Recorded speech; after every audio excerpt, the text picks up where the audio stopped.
Hi friends, அஸ்ஸலாமு அலைக்கும். Carrot beans முட்டைக்கோஸ் போட்ட பொரியல் ரசம் எப்படி செய்யலாம் வாங்க பார்க்கலாம். 100 கிராம் கேரட் இதை கட் பண்ணி வச்சுக்கலாம். பீன்ஸு 100 கிராம், 50 கிராம் முட்டைக்கோசு இது கட் பண்ணி வாஷ் பண்ணி வச்சுக்கலாம். 2 வெங்காயம் நல்லா மெலிசாக கட் பண்ணி வச்சுக்கணும். 1/4 மூடி தேங்காய், 1 டேபிள் ஸ்பூன் ஜீரகம், 2 காஞ்சி மிளகாய், ஒரு 10 பல்லு பூண்டு. ஒரு ஸ்டவ்வில் பேன் வச்சுக்கலாம். பேன் ஹீட் ஆனோடனே தேவையான ஆயில், 1 டேபிள் ஸ்பூன் கடுகு, 1 டேபிள் ஸ்பூன் உளுத்தம் பருப்பு போட்டுக்கலாம். கட் பண்ண வெங்காயம் போட்டுக்கலாம். போட்டு இது நல்லா வதக்கணும். தேவையான கருவேப்பிலை, பீன்ஸு, கேரட்டு, முட்டைக்கோசு இது போட்டு நல்லா மிக்ஸ் பண்ணிட்டுக்கணும். 1/2 டீஸ்பூன் மஞ்சள் தூள், 1 டீஸ்பூன் சக்தி மிளகாய் தூள், 1/2 டீஸ்பூன் பெருங்காயம், தேவையான சால்ட்டு போட்டு இது நல்லா வதக்கணும்.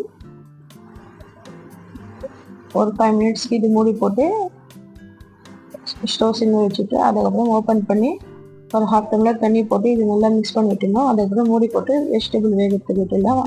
அதுக்கப்புறம் ஓப்பன் பண்ணி இது மிக்ஸ் பண்ணி விட்டுக்கலாம்.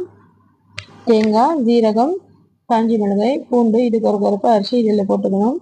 போட்டு ஒரு 2 மினிட்ஸ் குக் ஆகட்டும். அதுக்கப்புறம் தேவையான கொத்தமல்லி போட்டு மூடி போட்டு விட்டுலாம். அதுக்கப்புறம் ஓப்பன் பண்ணாக்கா பீன்ஸ், கேரட், முட்டைக்கோஸ் போட்ட பொரியல் தயார். ரசம் தாளிச்சிக்கலாம். ஒரு ஸ்டவ்வில் பேன் வச்சுட்டு தேவையான ஆயில், 1 டேபிள் ஸ்பூன் கடுகு,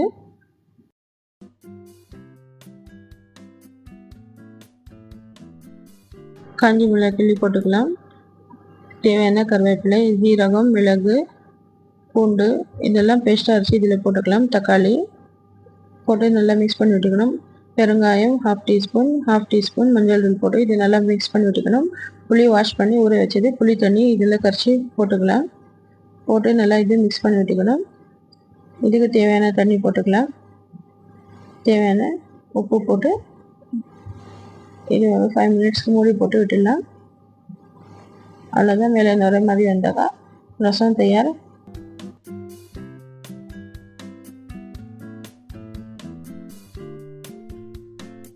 சாதமும் தயார். பீன்ஸ், கேரட், முட்டைக்கோஸ் போட்ட பொரியல், சுட சுட சாதம், ரசம், முறுக்கு வத்தல் இதே மாதிரி செஞ்சு பாருங்கள், சூப்பராக இருக்கும். இந்த வீடியோ பிடிச்சிருந்தா லைக் பண்ணுங்கள், ஷேர் பண்ணுங்கள், கமெண்ட்ஸ் பண்ணுங்கள். ஏஎஸ் ஹோம் கிச்சன் தமிழ் சேனலுக்கு சப்ஸ்கிரைப் பண்ணுங்கள். தேங்க்யூ.